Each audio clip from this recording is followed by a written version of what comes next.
At the end of every day, look at yourself in the mirror and ask, did I get better today? Monday, get better. Tuesday, get better. Wednesday, get better. If you do that for 5 years, 10 years, 15 years, how much better will you be? Are you getting better every single day? That's the real question. And it all comes down to taking small steps.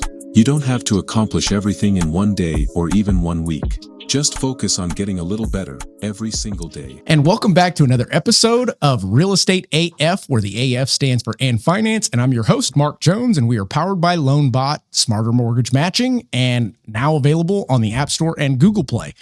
And today's discussion is going to be a little different than the normal. I was having a conversation that led to a gentleman that actually helped us out in a scenario with one of our borrowers. And in talking to him, it was like, I felt like I was kind of talking to myself, but in a different reality. I don't know. So I asked him, you ever been on a podcast? He said, yeah, I have. I said, well, would you like to be on mine? Let's find a way to tie it to real estate. And that being said, without further ado, I'd like to introduce my guest today. It's going to be Blake Butry. Yes, How's sir. it going, brother? That's good, man. It's doing great. Yeah. I love it. So we've hung out now for what, 5 minutes? That's about it. Let's just jump right into it. Yeah. So Blake, to start the show, I want the listeners to know who you are, where you came from, kind of your backstory. What's that about? Where are you from, man? No, it's awesome. I grew up in a small town called Paradise, Northern California. Okay. It burnt down 9 years ago. So Yeah. tons of movies about it, which is Yeah. great. Grew up there, moved to Colorado Springs, Okay. Colorado, did high school, college, met my wife, all those good things. Okay. And then the great Lord brought us to Texas Amen. about 13 years ago. Gosh, you saw the light. I love it. So my dad was actually born in Fort Hood, Killeen, Texas. Okay. So I have Okay. Texas roots. So I There claim you it, go. right? Yeah. Right? He's military? OG. Yeah. OG. So Okay. it's been pretty fun. So I've been enjoying that. Love Bernie, love San Antonio, just having a blast. Good deal. So in your transition, let's go with the kind of the employment entrepreneurial side of things. You started off your career doing what? My first job, I worked with my dad. He was an Okay. arborist in Northern California. Okay, cool. Loved it. I've had so many jobs. It's embarrassing. No. Used Go for to it. clean tour buses Okay. in Northern California that were going to Reno and come back at the end of the night. Wow. Which is great. First real W-2 job. I worked at Wet Seal clothing store. So Okay. guys out there, if you're looking to meet people, go to a women's clothing store. It's going to be fantastic. Kaboom. There you go. Make the magic happen. I figured out I love people and I love serving. Okay. And so when you're looking at the DNA of the jobs that I've done, that's kind of the premise of what I enjoy. And so did a lot of retail, worked at Gap, worked at Banana Republic, love Starbucks. Yeah. Old school Starbucks. They didn't Old used to school have Starbucks. drive-thrus, like it was an actual barista kind of a thing. And I loved it. And then got into serving tables, which was a blast. Okay. And that will play a part into how I got into roofing, because for me, once you understand that people are people, Yeah. and that your job is to try to see and understand them, have a natural curiosity to figure out who they are and what matters to them, you For can sure. really connect in a variety of ways. And so I've done everything. Worked at Whole Foods, worked at Ann Taylor Loft. I worked at a residential treatment center for violent male teenage offenders. Okay. Doing rehab with them. I was a security guard at a middle school. Like, you name it, Dang. I've done it. Jack of all Hey, you trades, just gotta- master of none, or I got married in 2005, and Okay. then 2008 hit, and it was just a bunch of peak flips. So Yeah. people were getting laid off consistently, and it's like, hey, what can I do to take care of my wife and I? I like that. And then from there, I got into student ministry, Okay. which was a blast. So my first student ministry job was a Korean Methodist church, What? right? Yeah. So Wait a minute. The Yep. last Korean Methodist church that I heard of was a documentary that it ended up being a cult. You know what I'm talking they're about? Good people. Having a clue. Good people. Love them. Pastor Sung, you're a great guy. Cliff That's Hong, you're awesome. awesome.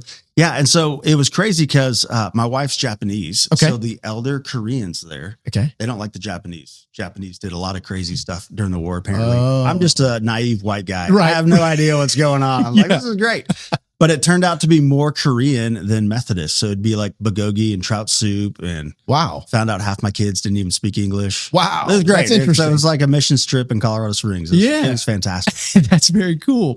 So having done all of these different trades, learning, going through the retail side of things, dealing with a lot of customers, what did lead you to roofing? I was at Oak Hills Church. Okay. And that was the end of God transitioning me out of ministry. And so it's a healthy transition. Love people, love bringing impact, right? Yeah. My mission vision is, how do you be a father to the fatherless? That's kind of the DNA of why I do what I do. Okay. And I realized I just wasn't firing on all cylinders, and I just wasn't a good fit for them. I was a burnt out leader at the time, fatigued, used to building things. And when you build student ministries 10 years in a row, you get tired. Sure. I didn't realize I was tired. And then they were going through a transition season, and I was just the wrong hire. Yeah. And so I got released from them and had a couple things going. I won't say them because I still think they're great ideas. Sure. And I want to steward it for later potentially. Yeah. Yeah. But I had a buddy who was like, hey, I'm in roofing sales. I think you'd be great at it. If you want to be my driver, I'll give you $200 a day. You can come just drive me around. If you want to learn how to be a project manager, we'll give you 50, 60K. Yeah. If you want to figure out how to do door-to-door sales, like it's commission only, go do it.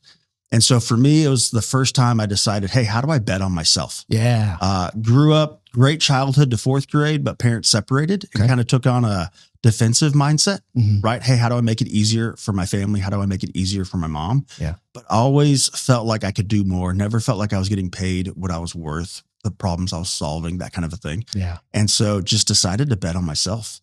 And we had 3 months in the bank to pay off my student loans. And I looked at my beautiful pregnant wife and said, I'm going to take 6 weeks and see if I can do this. And if not, I got 6 more weeks to get a paycheck. And failed miserably. It was the most humbling experience I've ever had in my life. And let me ask you this. What in your mind at that point was considered failure? Because you said I failed miserably. And it's like, I failed miserably every single day. I believe in failing forward. Amen. Yeah, I totally believe in failing forward. But at that point in time in your life, in your POV, like the kids say, what was failure? Failure for me was I hadn't found my way to do it. Okay. Does that make sense? It does. I have a really hard time selling or communicating about a product I don't believe in. Amen. And I didn't. Anyone that is in sales, I almost want you to say that again, because if you are in sales, there's one thing to be a great salesperson, great sales guy, gal, which have you. And then there's the other person that is the shyster, the used car salesman that gives all the salespeople bad names because they don't believe in their product and they're just selling to get a paycheck. Yeah. It's inward focused selling, right? Very so much what can I get versus what can I give? Yes. And I learned this about myself when I was at Banana Republic. Hate credit cards, huge Dave Ramsey guy. Okay. Some business guys don't like that. So I'm like, that dude I'm 80% take a flight off. No, I love him. 80%. Look, if you follow 80% of what he says, I'm okay with the 80%. Then you can run. Yeah. Just don't listen to anything he has to say regarding housing, because if you did, you wouldn't have the equity in the home that you have. This is great. We can debate this later. I love going in blind. But no, Banana Republic, I was getting written up because I didn't push their corporate credit card. Okay. Right. So you come in, hey, do you want to sign up for a Banana Republic card today? And everyone's like, 15% discount. Yeah. And so I kept getting write-ups and I was like, all right, I can't push it because I don't believe in it. What can I do? And my mindset shifted is, hey, it's not my job to sell it or push it. It's my job to educate. Whatever they want to do after that is entirely up to them. Yeah. And I went from the worst in the company to being a regional trainer in credit card sales. I was getting 17 to 22 a day. Okay. What was what was it? Nothing. What was the thing? I just gave them the information that I believed in. Okay. And so it wasn't pushy. It's like, hey, let me tell you about, I don't remember it anymore. Sure. Like, hey, I was literally going to ask. You get 50, maybe you get $50 on your birthday, free shipping here, points here, like da. Hey, is it worth your value today? And so many people, oh, that sounds great. And off you go. And so for me, I realized I don't have to push it, but I need to find something that I believe in to communicate about it. Okay. And when I do that, I become very persuasive. But if I don't do it, I'm just a wreck. And so with door to door, I had to figure out, who am I at the door? Okay. Not what my trainer did, not the guy who I modeled. I couldn't be him. I tried to be him, very technical in what he was communicating and articulating. That just wasn't my DNA. Yeah. And so for me, it just came to, hey, I believe in getting a photo inspection report serves value to a homeowner regardless of what they do. Okay. And so for me, that became a passion. Yeah. I could care less what you do after this. I firmly believe in having the updated information on your roof system, on your property. And that became the catalyst for me to begin to engage and connect. And that's very smart approach to it for many reasons. Number one, you're giving them value in regards to just a tangible something. But the other side of the token is, when has anyone offered to do something like that for them? so that you set the ground level for, if you want to move forward, great. If you don't, no problem. Yep. Just know that this is where you're sitting. Yep. And even the way you just said it, right? People would sense your authenticity. And that's, I think, the hardest thing in the industry to train is you genuinely have to have joy in serving people. That's right. And so if you find joy in serving, engaging, connecting, if you're naturally curious, right? Curiosity disarms fight or flight. Yeah. If you're just naturally out in the world and love, engaging, and connecting, like people will say yes to that because they sense it. And when they sense that selfishness or how are you trying to bait and hook me, Right. that's when people freak out. And it's like, the only way to do that is be genuine. That's exactly And right. it's like, and I will add to this because I believe that there is a way to remain genuine and leverage and utilize things like a DISC assessment, understanding how personality traits come to light and how you're going to interact with someone, how someone wants to buy type concept. yeah. And that's harder to train. All right, realtors, I'm going to say something that is going to sting a little bit. Most of you are using AI completely wrong. You're asking it to write captions. You're asking it to rewrite listing descriptions, and you're using it like a slightly smarter intern. But the agents that are quietly winning right now, they're using it for strategy, conversion, and systems. For sure. Like to be an expert, Chris Voss talks about this stuff all the time. In order to get an expert to figure out where they fit on a DISC test and position yourself, it's way harder than just being genuine. And you can pick up little cues based on how they talk, body language. Are they using very technical vernacular? Do they want it to be black and white? Yeah. Are they just restless? Like, all right, get to it. Correct. Right. Now I'm a high C. Let's go. Boom. And so you can figure out how to present differently and read people. But at the end of the day, people buy trust. Yeah. Same in real estate, same with car, like whatever you're doing, you're buying trust either of a product, a brand, or an individual. Or an individual. And I it's like that. Yeah. Just be yourself. Nowadays that's scary. Don't know why, but you got that on the money. I mean, everybody's in fear of being canceled, just being genuine. And it's like, whoa, we can still be friends. At the end of the day, I just want to convey my passion over to you so that at least comes over in a genuine sense. 100%. You know? What's it? We'll pivot for a bit. Yeah, go for it. How long you been doing your podcast? This will be year 4. Matter of fact, we can double check that. That's a good question. I think we're at year 4. Amy, if you want to go to the reference real quick, let's see here. So the journey for you of putting yourself out there. Okay. Like when you go back and watch the 4th year podcast, 4th year, when you go back and watch your podcast, just keep it on us. We're good. Yeah. Your podcast from 4 years ago. Right. How have you seen yourself evolve in getting more comfortable in who you are? Has there anything immensely, that surprised 1000%? Surprised me? I can't say that it surprised me, and I'm being honest. And the reason being is I have my entire life done things that most wouldn't do and said was not possible and you're not capable and that. I knew that if I stuck with it, and I don't give up easy. I mean, I'm married because I don't give up easy. You know, the idea behind this podcast was to put me on a national scale in my craft, in my trade for what I'm doing. And yeah, at the beginning, dude, we were using cell phone cameras. The microphones weren't even real. It was just there for looks. I love it. And as it continued to evolve, I learned how to control a conversation. The ability to be curious, that's me. I want to have conversations. I wouldn't have invited you if I didn't want to know more about you. Yeah. That type concept. But I will say I am surprised that I'm still doing it. I'm surprised that people are tuning in. I am surprised that I'm able to get people like yourself onto the podcast with just asking. Yeah. If that makes sense. Whereas in the beginning, it was, I don't know if I should ask them. How's the conversation to go? Absolutely. I don't worry about that stuff anymore. Yeah. Yeah. Where do you think your initial grit came from, right? You said you don't quit. You don't give up easily. I was talking about this earlier today because one of my dad's friends stopped by here, wanted to talk to me about getting me on the TV. And I told him, I said, my first real driver was to prove my dad wrong. Really? Until it turned into proving myself right. Yeah. And that's God honest truth. It was a constant. I was the person, or I was the kid out of the two that was always in trouble. I was the oldest. I was always pushing the boundaries. I was always go to the next thing. I would spend a lot of money, but I would make a lot of money. And this was before I even knew what money was. And he would always tell me, dude, that's not sustainable. What you're doing is not sustainable. And I would tell him, I don't need to budget. I need to find a way to make more money. Yeah.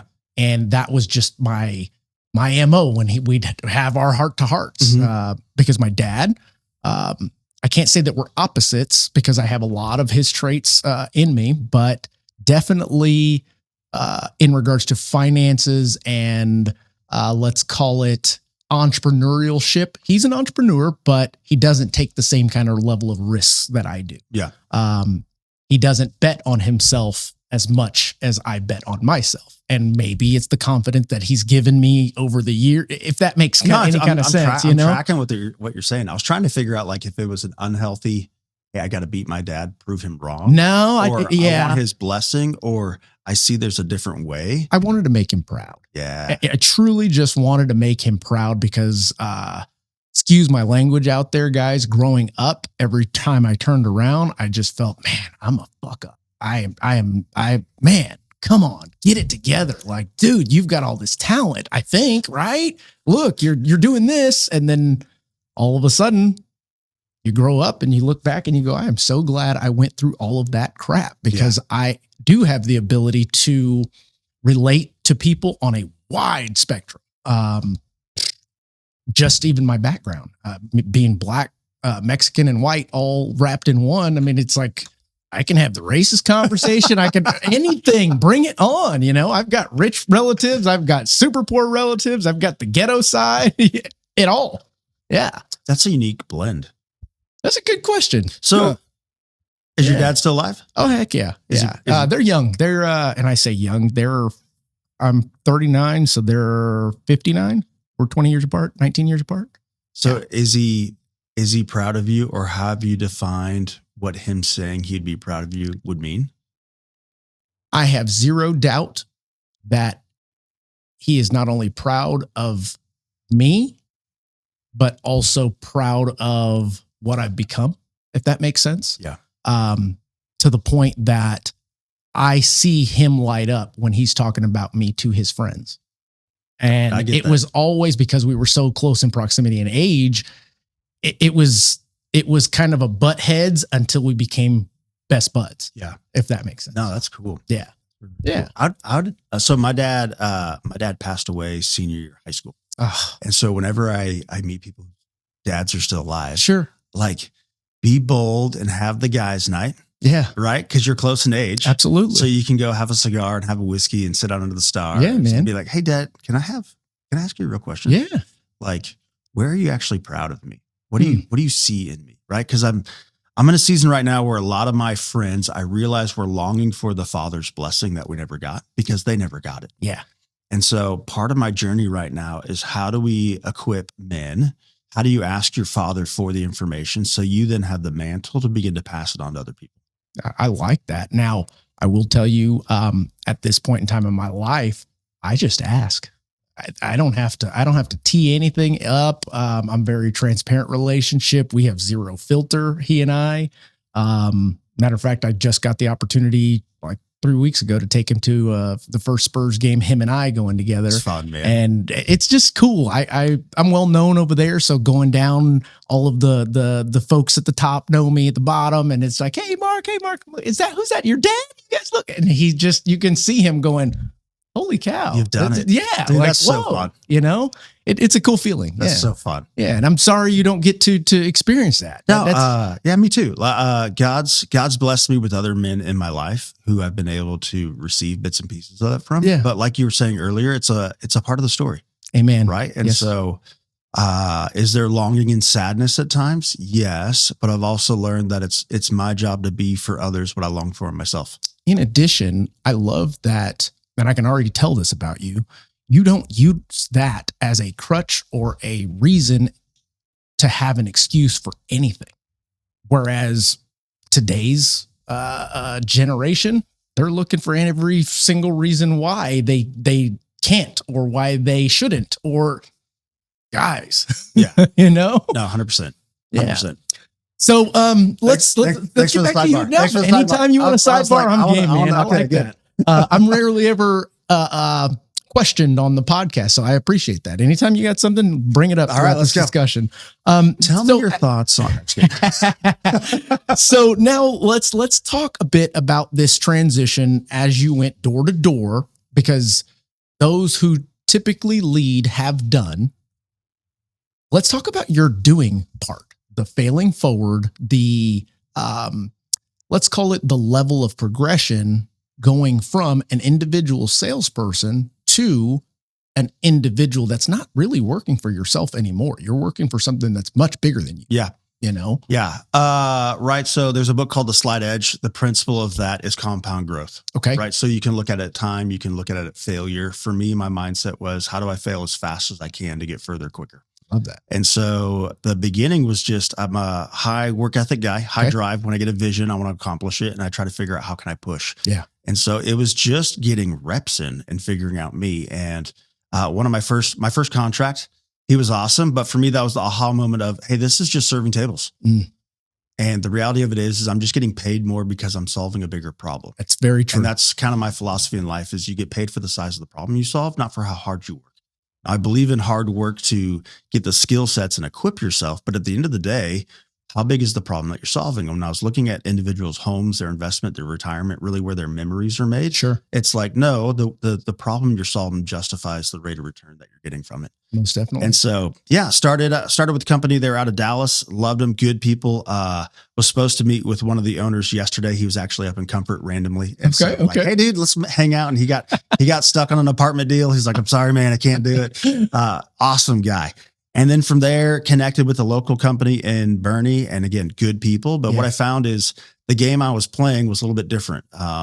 Fully believe in treating the individual first, not the product first. And so how do we bring in high scale customer service or white glove experience to the trades? Yeah. Right. At the end of the day, it's a major construction project. Most trades guys are just trades guys. Here's where we're going to do the thing. And I wasn't getting the level of customer service that I wanted per se. And again, not bad. It just wasn't the right fit. It's not what you envisioned as what you wanted it to be. Yeah. And so it was kind of another bet on yourself movement. Yeah. And it's like, do I do it? Do I not do it? And spiritually, I was praying through it. I was actually pressure washing my fence and just pondering like, hey, Lord, is this the next thing you want me to do? And I just got done listening to the Hobby Lobby president or founder's book. And he talked about this idea of the tree isn't his, i.e. Hobby Lobby isn't his, but because he's stewarding it, he gets to eat from the blessing of the fruit. And so that was the beginning vision of like, okay, Lord, this is yours. What do you want to do with it? Right. I will fail. Right. I strive. I push too hard. I'll be your stewardess. Absolutely. Like he's teaching me how to walk at his pace. Yeah. Which I'm so bad at. I want to push and get stuff done. And I fail miserably. And that was the beginning of, hey, is there a different way to do it? And so had 2 or 3 friends like, hey, I'm doing this. Do you want to do it? We would do, sales training. Sure. Maybe kind of not really in my office. What you thought it was. And I'm like, hey, let's just kind of go do this thing and stumble Role play. forward. And then Danny, who we were talking about earlier from CrossFit, he was transitioning out of a church as well. And he just has a beautiful ops brain. He's a linear processor. Okay. So his gift is being able to take my chaos, my spider web of thoughts, and make a linear plan from it. So he's your human ChatGPT. I love this guy. He's amazing. And that was the beginning of really saying, hey, how do we actually grow a company? Yeah. Not just a business, not just a solopreneur, but how do we actually build a company? And to be honest, I've hated it at times. I would have made way more money just selling by myself. Brother. And I would have had so much time. And, my wife always looks at me. So it's the same in your industry? Yes. And it's a good tension point. Yeah. Right. Between being selfish in a healthy way and wanting to provide for your family and having the time and opportunity to say yes to the things that you're passionate about. Yeah. And then the tension of, well, if I do it just by myself, I'm not going to have the ability to impact other people I believe in and love. Okay. So that was kind of the tension of, hey, how do we do this? How do we not do this? And so Danny came in. I already had a young lady named Emily, who's our project concierge. She was gold. Right. I love telling the story how I met her. She is, I always got to be cautious, but she met her in a small group, prayer group. She looks nothing like what I thought I would need on my team. Okay. And I knew her as a friend and in a prayer circle and like, hey, and she put on a little request like, hey, I need someone to teach me QuickBooks. And she was like, hey, I may know someone. And 3 weeks later, she's like, hey, I think I want to do it. It's me. And I'm like, you're sweet. I love you. Like, I don't see it at all. And Right. I knew nothing about her background or anything. And so texted her, got her phone number from her husband and texted her. I'm like, hey, I'd love to connect this week. She's like, who is this? And I'm like, you know me. I mean, when you called me, the first thing I said was like, hey, my lawyer's going to call you for copyright infringement. That's right. You had me on my toes. I was like, just messing. And so I was like, hey, I'll give you 3 guesses. And what I love is about 3 minutes later, she texted me. She's like, hey, Blake, how are you? Now, what I love about that is ownership, personal responsibility is something that I look for to believe in people. I'm very optimistic, right? Former pastor. I see the best. I see what's possible in people. Sure. And my downfall is I see it before they do often. Yeah. And so if they don't have that natural hunger, that natural drive, Patrick Lencioni, humble, hungry, smart, right? If they don't have that hunger to go 10% more, if they don't see it in themselves, right? I tend to pull too long. Pull it out. I wait. And I get, I've been in that. Because I see it and I'm like, how do I get you to do it? Yeah, but like, you can't want it more than they. I know, but that's my downfall. I do. Like I get really excited. And so when she sent that text, for me, the beauty was I was like, she just proves everything. She will be a problem solver. She's going to figure out, she's going to run. And so she was on our team already. Danny came in and that's when we really began to formalize like, hey, how do we do this thing? How do we grow it? What does it look like? We got into branding. What's the avatar of our ideal client? What's our voice? What's our DNA? Yeah. And how do we grow? And so the truth is, as money is a magnifier, right, of an individual. So anything with sales, roofing's known for. That's crazy. I believe the same exact thing. 100%, right? Money's going to magnify. And so when you meet roofing guys in sales, they can make $250,000, 400,000.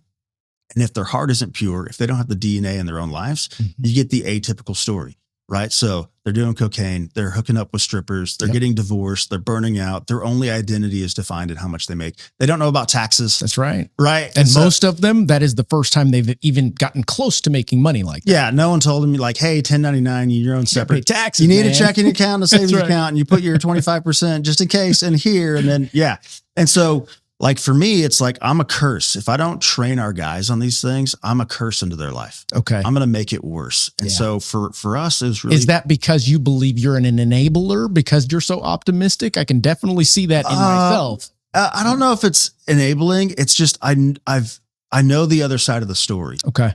And so for me, we really began to get in and say, hey, how do we holistically invest in people on our team so that they're set up for life change? Okay. That's kind of the DNA. Yeah. And so we had to release a guy 3 weeks ago from a cultural fit.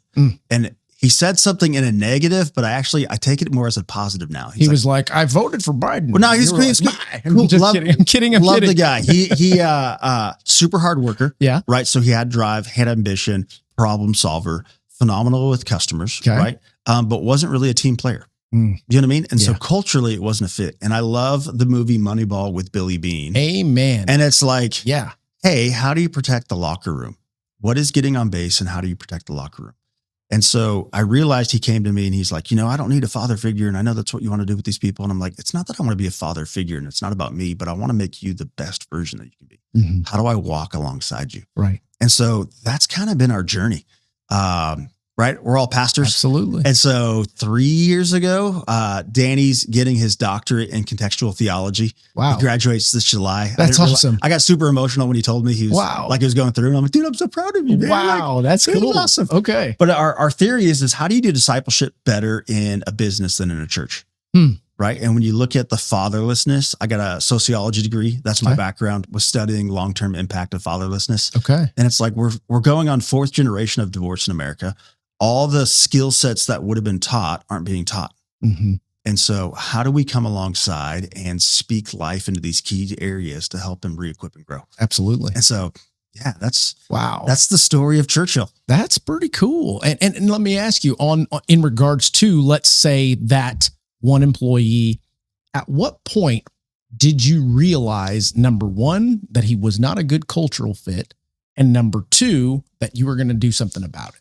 Does that make sense? No, it totally does. And this, guys, can be applied to any business, any industry. This is a cultural, this is a how else do I say it? It's pretty tough to cohabitate, to synergize with someone that is going to constantly go against the grain with what your overall message, overall theme, overall culture is. Yeah. Yeah. I kind of look at it, again, parenting, right? I think you can take any parenting book and reverse engineer it into a business book. And so our kids get punished for being defiant or disrespectful. That's completely different than them growing and learning and understanding what things are. Sure. Does that make sense? It sure does, actually. Your kid can... Because you're doing the very best job of trying to help them avoid the landmines that you've already stepped on in life.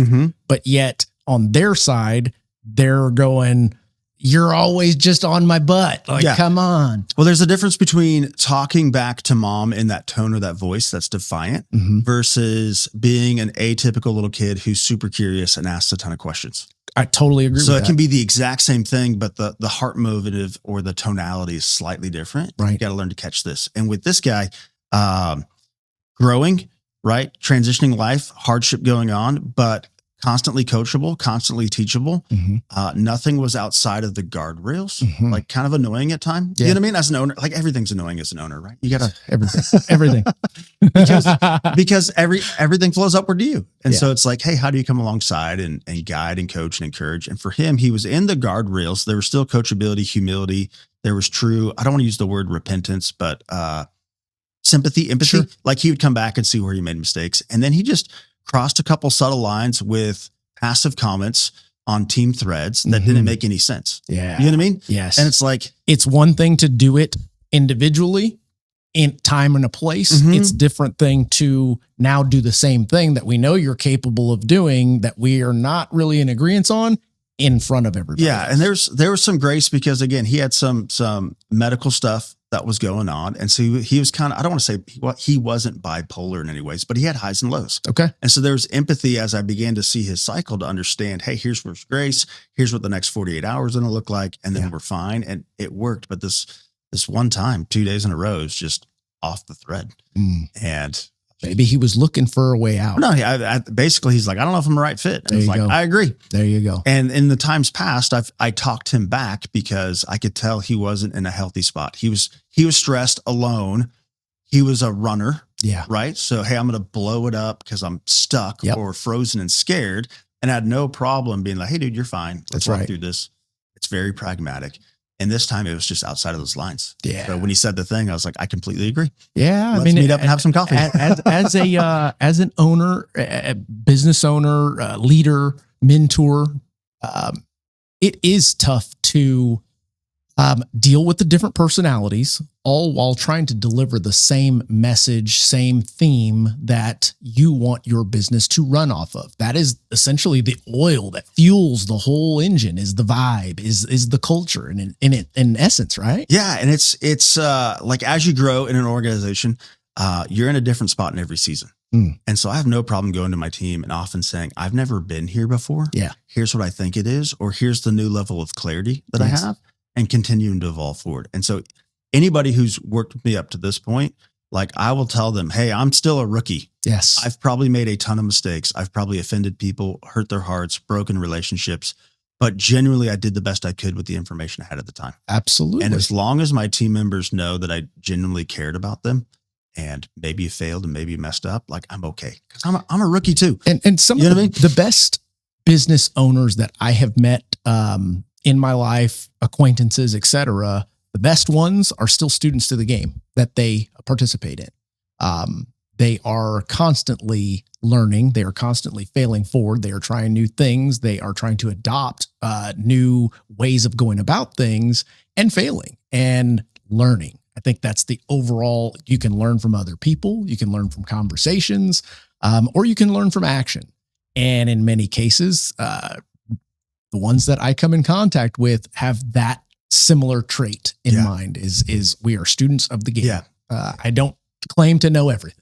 It's not about knowing everything, but it's about being able to pause and realize you're still learning. And it's the people who think they know everything. And again, you just said this, but they just don't see anything anymore. Yeah. And so I think the blessing and the curse of being a genuine leader is you always evaluate yourself first. Yeah. So if anything's broken in my company or if someone leaves or transitions, I'm always like, what did I do wrong? Mm-hmm. Did I train you well enough? Did I give you enough relational time? Did I give you enough personal time? Was there clarity and expectations? Sure. And it's like, I mean, that's you're beating yourself up nonstop. That's right. But I think that shows the heart of someone who's genuinely invested in the team. Yeah. And so that's the only saving grace I have when I've made mistakes and people have left. It's like, do I suck? What do I need to do? Right. And hopefully you've got somebody good on your side that says, dude, you're good. It wasn't you. It was them, you know? But then you can get into confirmation bias. True. And so it's That's very like, true. are you just saying that to make us You all like feel me. good? Yeah, you know exactly. what I mean? Yep. Like, That's tough. and so I just think a humble leader always evaluates and figures out, hey, what could I have done differently? And like, okay, hey, this is my loss. This is what I need to chalk up in this season. And it sucks and it's sad. And it's like, oh, I genuinely cared for that person and wanted them to succeed. And I don't know if I blew it. I don't know if they blew it, but like, I'm sad it's transitioning. Yeah. You know what I mean? Absolutely. And that's my counselor. She's funny. She's a riot, right? We do marriage counseling. Okay. And I love it. And she was talking about, hey, like you got to run your business as a business and you can't really invest in and disciple with people. Mm. And I'm like, I kind of agree with you and I kind of don't. Yeah. You know what I mean? Absolutely. But basically what she was saying is you got to keep professional.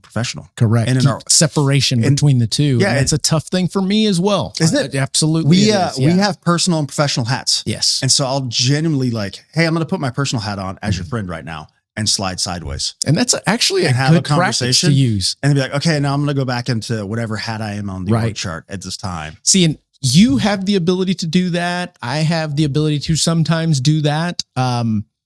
It's tough when we are doing that with an individual that cannot separate those. Yeah, lines. I think that's what shot me in the foot a few times in the past because I like being a vulnerable leader. Yeah. You know what I mean? It's risky. It's scary. It invites the right people in long term. But now I'm learning, do the people around me really have the maturity to do that with me? That is a great way to put that. I don't know. I'm looking back. I'm like, I may have been too vulnerable with some of this stuff. And that actually set me and the company up in a negative way or the relationship with the individual in a negative way. And so I don't know. So Blake, how long you been in business? Churchill? Churchill, I got started in door-to-door 16, 17. Right. You could say we've been in business since then because the S corp and everything was set up, but not really. Really, I look at it back in 2020. Okay. And that great pivot, by the way, bro. That was smooth. That was smooth. Good job. I'll sidebar you. So there's some good transitions, and you're dropping hints in really well. So I'm impressed. This is awesome. So the idea behind your business and how I want to tie this to everything that we do is talking about the failures and the wins. In the last 6 years, I'm sure you've gone through some major failures and some major wins. What do those look like in the roofing industry from a leader that leads like you do? Man, this is fun. Failures. You didn't come to get no softballs. No, this is great. I think as we were talking about how money magnifies brokenness and strengths in people, I think being an entrepreneur and a business owner does the same thing. Okay. And so for me, my personal failures, I think were magnified the first probably 2 years in sales and the first 2 years in business. Okay. And I think spiritually, God was just cleaning me up. And if I'm a broken leader and he blesses a business or blesses a team, it's going to magnify that brokenness in everyone. It's wow. And so, like I went through all my insecurities. Everything. My wife and my ops guy, Danny, used to do my quarterly reviews. Okay. So imagine, I don't know if your wife sits in on your quarterly reviews. She does not. No. Or if you have anyone doing a quarterly review with you, but I didn't want to hide anymore. And because I'm in sales and because I'm good with people and quick on my feet, I can kind of talk my way through things and feel good. And I was in a season of pure humility, but I had two people that I loved and trusted, being able to speak life into me. And so quickly realized, and I knew it about myself, I'm an escapist. And so really began to drink too much, really began to watch Netflix because I was trying to figure out, hey, how do I turn my brain off? Yeah. I don't know how to handle this. I think I'm doing well. I'm not doing well. And I would try to escape. Yeah. And so that created a huge negative loop. I'm sure I'm ADHD. I've never been tested. I don't want to know, like, hey, let's just have fun. But began to realize, okay, it takes one to know one. That's fantastic. Yep. That's our superpower, right? That's right. Yeah. I have an episode. Let's go. Yeah, Let's absolutely. go. Called ADD is our superpower. It is. Yeah. But I began to also figure out I have a pretty addictive personality type, but that can be positive and negative. It's true. I've known that in a long ways. And so I can drink old fashions, watch Netflix, or I can take a hot bath and read a book. I know it sounds dumb, but it's pretty not good. At all. Like, hey, not at all. And then I began to try to figure out, hey, how do I actually find rest? What is refreshing? What does that look like? How do I Yeah. decompress? What does my body need in order to get neutral? And so went through, again, 3-4 years of just falling apart, God revealing all my brokenness, all my insecurity, everything, and grinding it out. Right. Yeah. So jumped into counseling because I didn't have words for emotion. Okay. I had like 3 words for all my emotions, and they Angry, sad. and they weren't accurate. That was the problem. Is I was trying to articulate and communicate what I was feeling and what I was thinking, but they were the wrong words. So it was sending the wrong message. Yeah. And so it's like, I got one of those little org charts, those little Okay. picture charts that Yeah. you give your kids. Absolutely. I got 3 of them, one for me and 2 for my kids. And I'm like, all right, Let's do it together. what emotion am I feeling right That's now? Because this is wrong. You know what I mean? And Yeah. that was the humility of pausing. And so when I look at failures, again, fail forward, it was sitting long enough and allowing God to reveal all the stuff. Yeah. And then having the right people in your corner to both speak truth and affirm it, but also guide you and encourage you through it. And one of the best things Danny ever said to me, it was beautiful, and he knows it. I was year 2, year 3 into counseling. I'm like, dude, I feel like I'm in the exact same spot, like same challenges, same problems. And that's something spiritually God does. He'll give you a test, and then I view it as cliff diving. Okay. So Okay. like, hey, your kids, hey, jump off the side of the pool. Yes. Great. Go 5 feet higher. Great. 10 feet higher, 20 feet higher. It's the same challenge. Yeah. And that's the beauty that I've learned spiritually with God these last few years is like everything we struggled with as kids and young men, we're going to continue to struggle with. It's just a little bit higher, but it's the exact same problem. That's right. And where you see his faith and identity in those things, it gives you the courage to both risk and bet on yourself. Yeah. When he's calling you into the greater thing, Moses stepping in, right? Amen. Yeah. Raise your rod. Okay. Step into the water.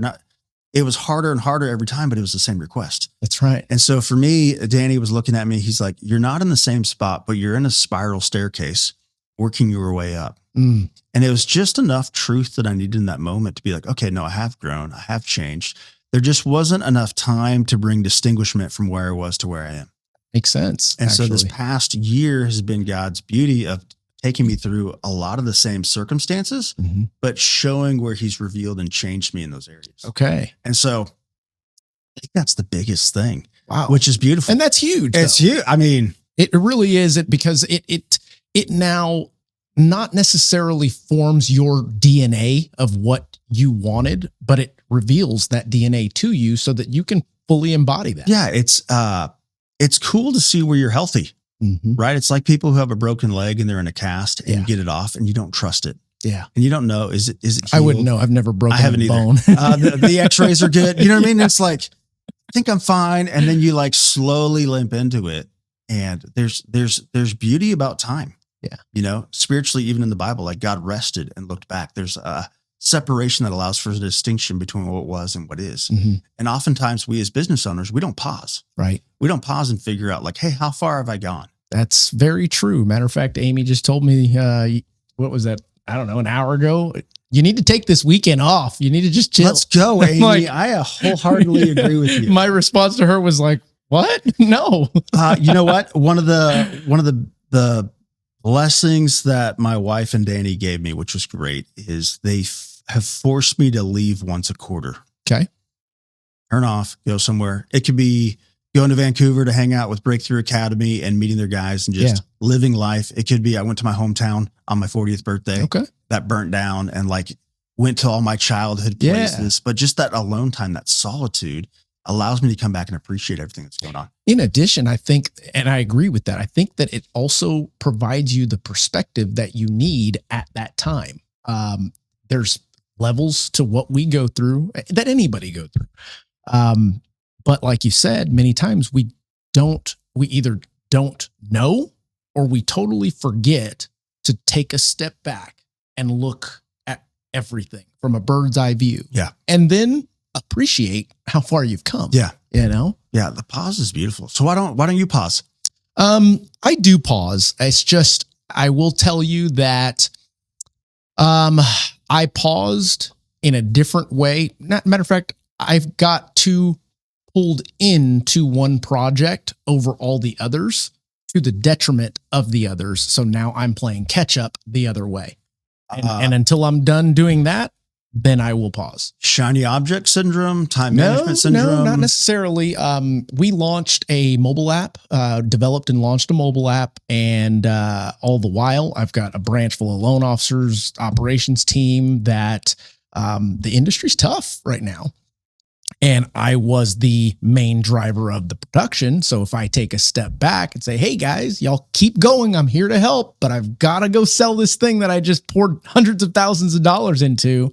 And on the faith that it'll just keep running, I didn't build it that way. You didn't build the system. You know, I didn't build it that way, unfortunately. Yeah. And then you find out and you go, well, it's not too late. Let's go back and do it again. There's again, parenting kids, right? When you leave them alone, you see who they really are. Yeah. Same thing with your business, your team members, your organization. When you step out and they have to solve the problem, it gives them the opportunity to affirm in and believe that they have what it takes. That's right. And so you're kind of the cap. Absolutely. Now the challenge is how do you not come in as a high drive guy and just fix the shit, right? Always. And hey, let's go and be the hero and be the savior versus doing the slow thing of and framing for them. Hey, here's what's going to happen. Money. I need you to track where you feel insecure. Where do you feel like you need more training? Right. I need you, Dave Ramsey, right? 131. Hey, what's the one problem? What are the three solutions? And which one would you pick and why? Right. Like it's beautiful because what you're doing is saying, no, I see great potential in you. Correct. Like I hired you not for where you are, but where you're going to be. Mm-hmm. My job as your leader, as your manager is to help you get equipped and get to that seat. Yeah. Which means you're going to make mistakes. Now for me, it's the ownership piece. Yeah. I don't care how many mistakes you make as long as you were trying to do the best you could and your thought process is correct. We are so similar. But it's freaking hard to do. It is very difficult to do with the patient side of things. But more importantly, I think the faith that you give that grace, and there are few individuals that you tend to take under your wing and you give the grace, and you go, dude, you're really not trying to fix what I've given grace on. Yeah. To a certain point. Yeah. And then there's others that are terrified to fail, but you've assured them that, hey, it's okay. I don't care if you mess up. Everything is figure outable. Everything is fixable. Yeah. There's nothing that the world's going to stop for. As long as you're moving at a fast pace and you're wanting to learn where you messed up, no problem. Yeah. It doesn't bother me. No, it's great. I love it. Why? Because I've failed way more times than you. Bigger, I promise. So how do you know, right? Because you just said you give grace consistently to people. Absolutely. So when you're in your hiring process, recruiting, again, I don't know how many companies you have. Sure. You don't even hey, when you're sitting there trying to figure out, hey, who's worth investing in? Who's worth grace without being taken advantage of? Like, what are your filters that you're looking for with people you're trying to recruit, pull in, help their dreams come true? The first thing that I look for is the ability for that person to see through let's call it me being so direct. I am a very direct person. Very high C. I don't have time to tell you the story of how they got there and do all the details of this and this. I'm going to tell you A to B, C, D, E, no in between. And it's difficult to find that in people. So I tend to hire people that I already know that can put up with me and I can put up with them. And then we can grow together. That's not always worked out the best, but that's the best way I've learned how to avoid somebody down the road going, gosh, you're too direct. Well, I'm sorry. So I hear you saying that you like having relational capital and trust with the people you pull in so that they know that it's a professional, accountable conversation and not you being an a-hole. Correct. Is that kind of it? That's 1,000. That's pretty accurate. Amy, can you attest? That's a big smile. Okay. That's a big smile. But the challenge is that limits the number of people you can recruit in. 1,000% it does. And maybe that's not a bad thing. Good. I mean, potentially. I don't know what your dreams, ambitions are. Yeah. Because then the flip side is how do you take that high capacity new recruit, not turn your business brain on, Right. the go. Yep. Right. Because I love building. Sure. Like, hey, let's go build something. Let's go have fun. Like, I don't need to talk to you about your life and your family. Right. And we will. I'll get to that at the end. Right. But I'd much rather like accomplish something together. Amen. And this is fun. I like that too. And so what I'm trying to learn, right, we're trying to recruit a sales manager and sales guys right now. I've learned I have to meet with them before we start anything so that they're just guys, Okay. just people I can engage and connect with and learn about life and then start the job piece. Otherwise, I just want to run and they want to be seen and connected and have the relational stuff, which is beautiful and valuable. But to me, that's secondary, right? There's a book, 5 Gears, and it talks about the different level of relationships and how to upshift. I always start in third gear. Let's go. Yeah. I don't want coffee, chit chat to start. Absolutely. No, like that's not, I want to come in like, hey, let's go. And if I'm feeling goofy, like, hey, we can talk about memes and stuff that came through. But if I'm in go mode, let's go. That's actually a very solid comparison to the way that I operate, just articulated better, to be honest. I'm here for because you. I don't. Yeah, thank you.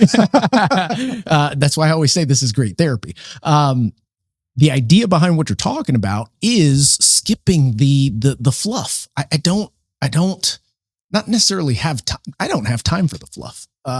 At this point in time in my career, yes, I will hire new to the business, let's say loan officer, but I don't have the time to hold your hand throughout the process. And I'll tell you that day one. If you're somebody that's going to constantly ask questions, I'm all for it. Yeah. But if you're going to sit there in your corner and think I'm going to come to you, I've got shit to do. Yeah. And you can be part of that stuff, but I'm not going to chase you. Okay. Do you consider, and this may be putting you on blast, so I don't mind. if you want to edit it out later. Let's go. I don't edit nothing. Do you feel like you have a Maybe best a couple friend? beeps. Do you feel like you have a best friend at work? Do I feel like I have a best friend at work?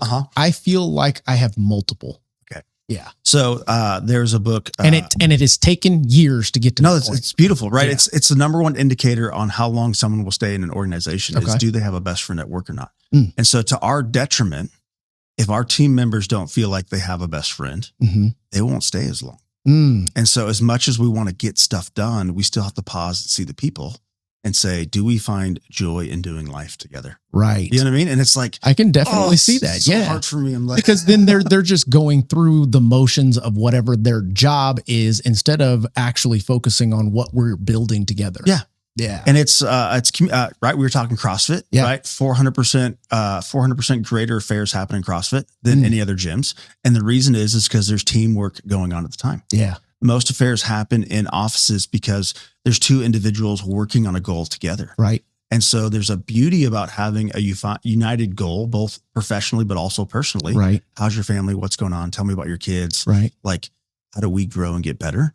That allows the DNA of the organization, Billy Bean, the culture of the locker room to expand. Jive, yeah. It's tough. Like it's tough for me because I just want to go. But at the same time, I love like the deep chats.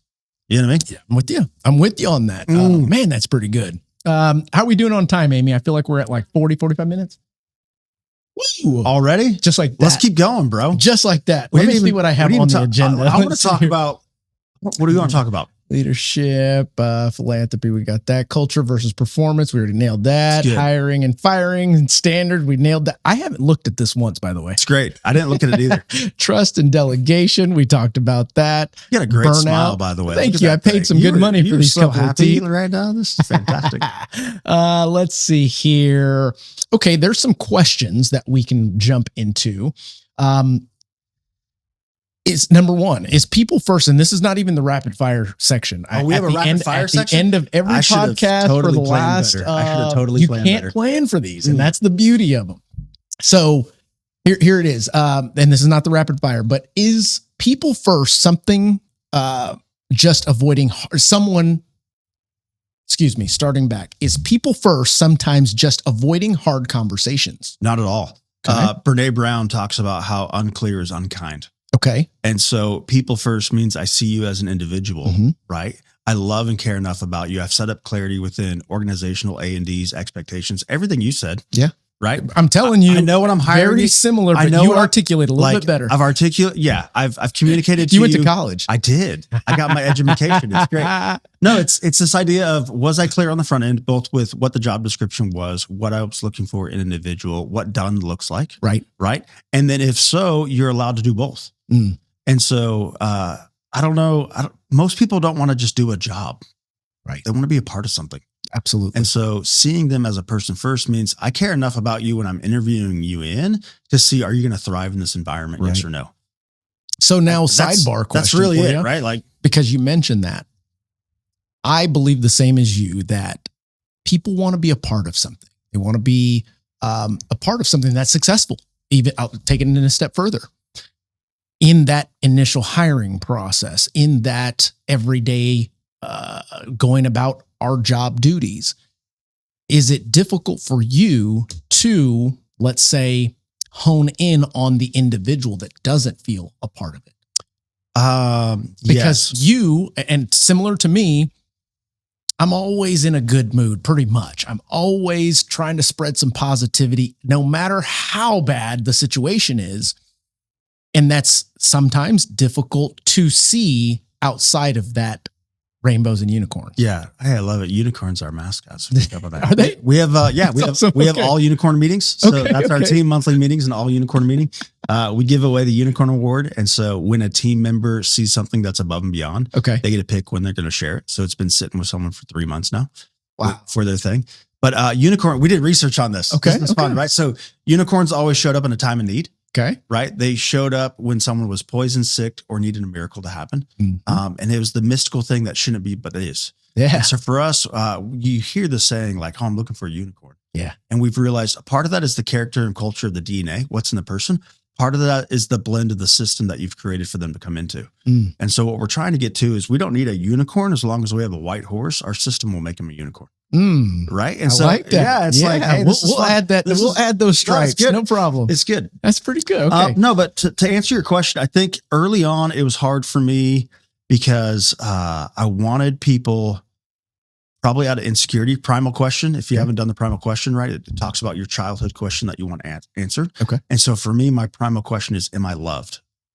I'll send it to you. It's a phenomenal test. Okay, yeah, it's amazing to take through your team because you understand the filter in which they're operating, and then you can speak directly to that. Okay. So for me, it's, am I loved? Do people see me and appreciate who I am? Yeah. And then it will talk down when you're operating in your scramble, when you don't get those things, here's what you do. Right. So I'm high level, I'm avoidant, I don't go deep, I'm not energetically looking outward, I'm wanting someone to see me. And so I'm not giving my blessing, which is the ability to allow people to feel fully seen and loved, which is why, I mean, at least for me, people tell me stuff they shouldn't because I genuinely care and I'm curious and I'm willing to ask the question in a way. Yeah. And it's like, that's my superpower.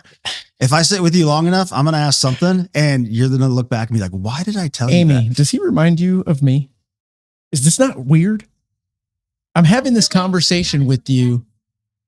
Yeah, Let's go. man. It is a mindset, and we grew up totally different. Wow. So for me early on, I would interview, and it's the fault is I was trying to sell myself to get you to want to work with me. Correct. Versus me having the confidence and the authority in my seat on what I'm trying to build and what done looks like. Yeah. To be able to ask you the hard questions. That's right. And that's just a season of evolution, because part of it is I don't know what I need in the seat. This is what I think I need, but we got to execute it and then we'll pivot. And so as each seat is kind of developed, I've gotten better and better and better and quicker at honing in and asking those questions. And then I know we're going to talk about life. So one of the things I try to do in an interview is I'll just look at someone and try to read their mail. And hey, I feel like you're insecure on this, whatever it may be. And put it out there. Just ask the question. That's right. You know what I mean? And like, I've learned to trust my gut with that. I'm spiritually discerning with those things. Okay. And so I just say it and see where it goes. And it's like, if that excites you, if you want to grow in that area, you're going to fit into our DNA because we're investing in you. Yeah. If that terrifies you, then you're probably going to run away. Yeah. And so, right, Gary V, hire fast, fire faster, promote the fastest. Amen. And it's like, okay, let's do that. But I still got to do my due diligence and make sure you're going to be an appropriate fit. Yeah. And so true. It's a work in progress. And I also believe in Gary Vee when he says you don't need more people on your team. You need to hire better people. Yep. Period. Which, I mean, hiring is stinking hard, dude. It's hard. Firing is even harder. AI. I mean, hiring. Hiring is hard because, especially for me, if they have a family, they're betting their family's livelihood on coming into your company. Yeah. Right. And so if you do them a disservice and pull them in and it's the wrong fit, you're putting them back in the chaos rather quickly. Yeah. Now, if you've done it appropriately and they've made a mistake, it's easy to fire because it's just the wrong fit. And there's candid fluidity because you've set up expectations. Sure. You've communicated in your over, one-on-one and it's like, hey, is this just the best fit? How do we transition well?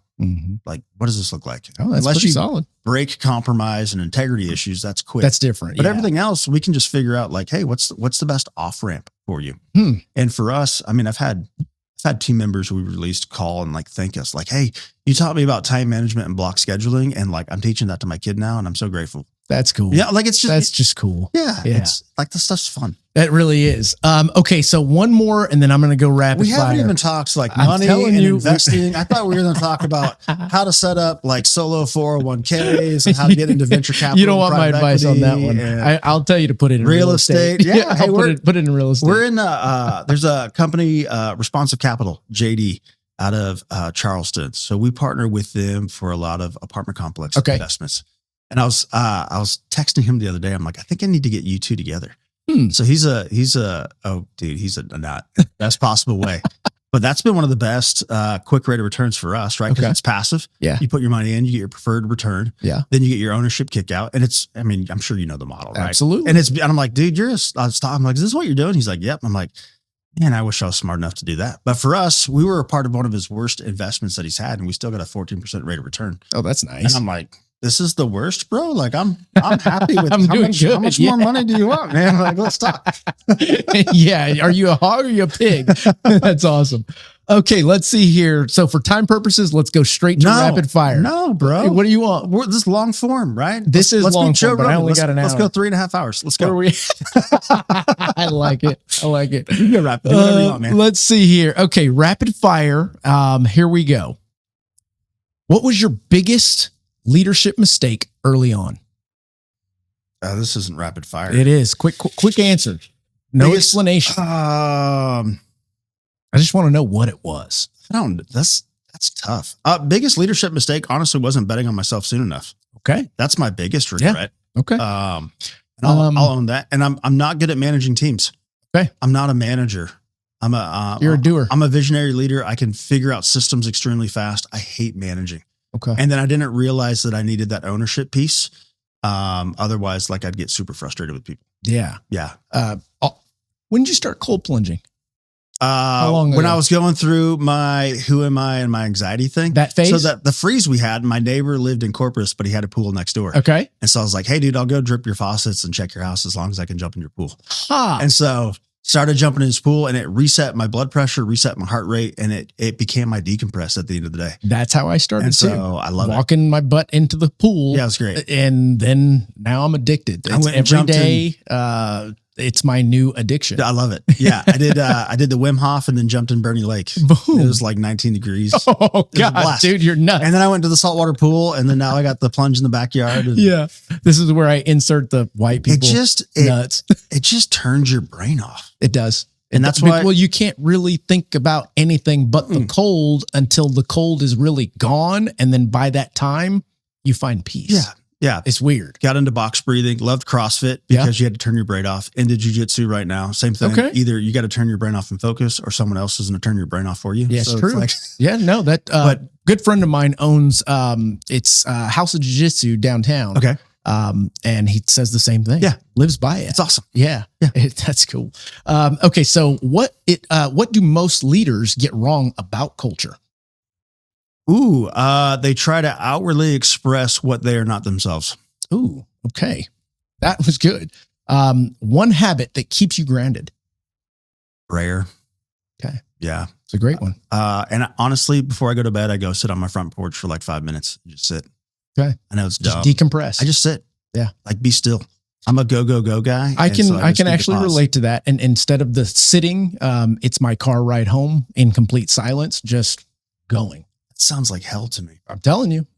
Try it one time. Try it one time, and yourself will start talking to yourself, and you go, no. This isn't a time to talk. No, I get it. This is just a time. There's beauty in the stillness. Yeah. I like sunrises, sunsets, windows down, just being. but letting your hair just waft through. I want to listen to a podcast. I know. That's my awesome. beard hair. I love it. You're ADD, by the way. I don't know what you're talking ADD, about. ADHD. Okay. So, what, I already did that one. What matters more than money right now in your life? Health. I love that. Same here, actually. I keep repeating the phrase over and over. I want to live a long life. I want to live a long life. And that's what reminds me, be healthy, do this, do that, do this. And health, you can look at it from how's my body. Health, you can look at where I'm at spiritual and identity. Health, you can look at how are the depths of my relationships with my family. Are we flourishing? Are we thriving? Yeah. It's holistic. And the beauty about going door to door, I have met so many people, and again, naturally curious. Yeah. And so the old timers, I ask them all these questions. Oh, yeah. You know what I mean? And they'll just tell you about life. Oh, I should have got my heart checked here That's and colon right. with that and screwed up with this. And like for me, it's accelerated learning, right? Don't have a dad, right? And so for me, I'm always looking. You're seeking. I'm trying to learn. Like, hey, who can I learn from? Who can I watch from? That's And actually a solid trait. The beauty has been like just these old timers giving you these nuggets of wisdom. Well, I say it quite often on this show with many other guests regarding the concept of newer to the business leveling up. And the first thing that comes to mind is first, do it for free. Once you do it for free, then you'll start to get why we're doing it, what you're looking for different things. And then the second thing is just simply ask. Anybody that's been there, all you gotta do is ask. They want to help you. They dude. absolutely do. Why? Like, I don't know. oh my gosh, I've been there. I don't want you to have this right. It's like it does no good just being in here. 100%. So all you got to do is ask. Well, it's the people who do that well don't have scarcity mindset. Right. Right. And so even for me in this industry, semi-competitive, and I talk to people and I'm like, this isn't a zero-sum game. Right. Just because you got a deal and I didn't doesn't mean I lost. And so even before coming in here, another roofing contractor on the phone with him, young guy, 28, trying to hire him. Right. He wants to continue to do his own thing. Yeah. I'm like, bro, just come build something with me. But he's like, hey, have you heard about wholesale houses and da da da? I'm like, dude, focus on your business. One thing. Don't get distracted right That's now. right. Like worry about that once you have capital and you need to diversify. That's but right. right now, take those 2 to 3 hours that you have that you can't be on doors and you can't be on marketing and like refine your skills. That's going right. to pay out way better than you learning how to make 15, 20, 30K on one quick house flip before you burn it. Blake, You that's make a bad great. deal. That's great advice, actually. Because you're right. Having been through that progression and also that from what I thought was progression, and it was really just a distraction from what I needed to be doing. Yeah, you gotta build the engine. Yes. And then you use the reserves from the engines to get the other revenue streams. Mm-hmm. And it's like everyone hears, oh, I need 4 revenue streams. And it's like, You don't even have one. Go get all the capital. That's right. Create the problem and then figure out the different opportunities. And one day you'll wake up and you're like, oh my gosh, I'm a multimillionaire. This It's is great. awesome. Yeah. It's a great concept and it does work. You just stay the course. Last question. One thing that you'd tell yourself back in 2020. It's going to be hard, but it's worth it. Okay. And is it? 100%. I love that. Yeah, I know you're ending. Sorry. I love that. No, this was fun. And this is probably the worst thing to say, but it was fun for my wife and Danny and I to hang out. I don't know, 5 weeks ago. And this is not, again, sound horrible, but I looked at them and I'm like, hey guys, even if we have to turn the business off right now, right? Like we've accomplished more than we realized in the depth of our relationships and our personalities and like who we are as men and women in our families. It's like, this was worth it. Yeah. The lives we've changed, the people we've impacted. It's a win. And that's actually created so much more freedom in who we are and what we do, because it's not about a dollar amount or getting to a certain size. It's we've created legacy change in the people around us, and that's fun. You're not only on the money, but the concept that you're talking about right now is the same reason why I keep a stapled bag of ramen noodles right on my wall next to you. Walk in my office right now, there's ramen noodles right on the dang wall right there. Just as a reminder of the perspective of where we've been, where we are, and how easy it is to find yourself back there. But that's okay. It's okay. You've got everything else already. If anything, you've been through it and know you can get through it. I think that's the most exciting thing. And that was a blessing my wife gave me probably 2 years ago. She's like, hey, I just want you to know that I completely trust that you can figure out how to take care of our family. Yeah, right? And it's like, no, there's a resilience of I've done it once, I can do it again. absolutely. And the challenge for most people is go see if you can do it once. That's right. And the reality of it is if you don't quit, you will. That's right. You know what I mean? Like, yeah, you you're will on in the some money, capacity. man. Blake, this has been awesome. Getting to know you, and I'm looking forward to getting to know you even more because you are my people, dude. Let's go. For real. And I want to give you an opportunity to tell the guests, listeners, most of the folks listening are people that are either looking to buy a home, sell a home in the real estate business, in the mortgage business, insurance industry, or they're business owners. So you can basically tell them whatever you want right now. Oh, this is fun. The first thing that you said, here's what I would tell all the realtors and people about to sell your house. Can you please have someone who knows how to look at your property, come out and see if it would qualify from insurance before you put a contract on? Because that 10-day option is the biggest pain in the ass for anyone to help solve you that problem with. Within 10 days, It's I agree. so annoying. I'm like, again, legitimate damage. If you have legitimate storm damage, like get the roof taken care of. Realtors, your number one negotiating thing of we need a new roof, lower the price is gone. You can increase curb appeal, increase equity. Mm-hmm. You've been paying for a service that you haven't utilized. Can you just do that? Like, absolutely. That's solid, man. No, it's great advice. It drives me crazy. I'm like, why are you guys calling with 4 days? That's awesome. You can't do anything. No, that's what I would say. I would say, pause and enjoy life, right? There's plenty of great people out there. Find your tribe. Yeah. That's what I'd say. I mean, I sell widgets. You sell a widget. Like go get a chat GPT and figure out, hey, how do I mean, you're right. I just found a river and I'm swimming in it. Amen. You know what I mean? Dealing Like, with the current. I can tell you baby. anything I want about roofing insurance. Like, it doesn't matter. So how do the people get a hold of you? How do they find Blake? How do they find your company? Yeah, no, Churchill USA, right? The beauty of doing Churchill USA, loved the name. Winston Churchill apparently came to the USA a lot, so we had to work our butts off to pop up. Yeah. But no, you can find us on all the socials, all the handles. Love what we do, love who we are, take pride in how we serve and inspire people. One of the best things when you look at our Google reviews is people will say our project concierge has become their best friend. And it's like, I take pride in that. So, hey, if you had a need, we focus in on high-end residential roofing areas, standing seam tile. That's our bread and butter. Don't really play in the shingle game. It's just different.